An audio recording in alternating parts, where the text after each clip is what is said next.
Uma coisa que é importante você lembrar é que o verbo to be, muita gente tem até alergia dele, é a espinha dorsal de tudo que você vai usar em inglês. Desde você se apresentar falando I am Laurinha, até você fazer voz passiva, que é uma estrutura muito mais rebuscada, muito usada em jornalismo. Você vai usar o verbo to be o tempo todo. Então, am, is, are são essenciais para muita coisa. Então, grave ele na sua cabeça. Fique esperto, ou melhor, be smart. Você tem que lembrar que tem 3 leis de Newton. Primeira, inércia. Segunda, princípio fundamental da dinâmica, que é força igual m vezes a. E a terceira é ação e reação. 3 coisinhas. Na hora de fazer suas questões, não fique concentrado em data e nome. Datas e nomes ajudam você a se localizar numa determinada época.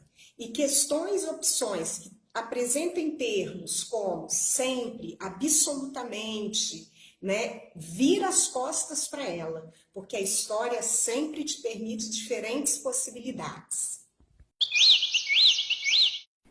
Uma outra coisa para você lembrar quando você for fazer prova de interpretação de texto de uma língua estrangeira é o seguinte macete: comece a prova lendo as perguntas. Através da leitura das perguntas, você já identifica o tema do texto antes de você fazer a leitura. Principalmente quando você está com o tempo contado, se você fizer isso, te poupa bastante tempo, porque ao invés de você fazer a leitura do texto todinho, você pode procurar as respostas objetivamente no texto. Te poupa tempo. It will save you time. É bom você lembrar também que energia é a potência vezes o tempo. Então, se a coisa ficar ligada muito tempo, vai consumir muita energia. Você não pode esquecer. Como diz o historiador Fernando Bordelli, a história é igual ao movimento do mar. Tem espuma, tem onda, e para ter onda você precisa ter vento. Na história, a gente analisa os fatos do presente, mas para ter fato tem que compreender o processo e tem que compreender as mentalidades, a maneira das pessoas pensarem e produzirem pensamento durante uma determinada época. E uma última dica é: mantenha-se sempre informado do assunto que está em pauta e procure saber o vocabulário envolvendo esse assunto. Por exemplo, se a gente for falar do que está acontecendo nesse momento no Brasil e no mundo, a gente vai falar da pandemia, vou te lembrar aqui 3 palavras que você tem que saber na sua cabeça aí.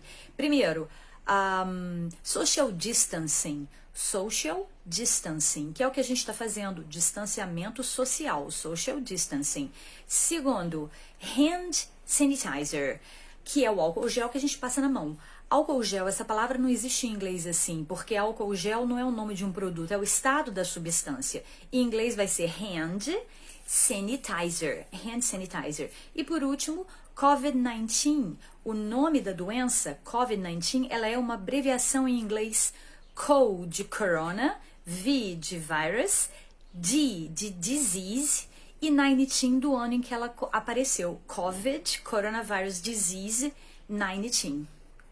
Peace! Tem que lembrar também que tem a reflexão da luz, que é quando a luz bate e volta. Também tem a refração, que é quando a luz bate e entra, atravessa de um lugar para o outro, tipo da água para o ar.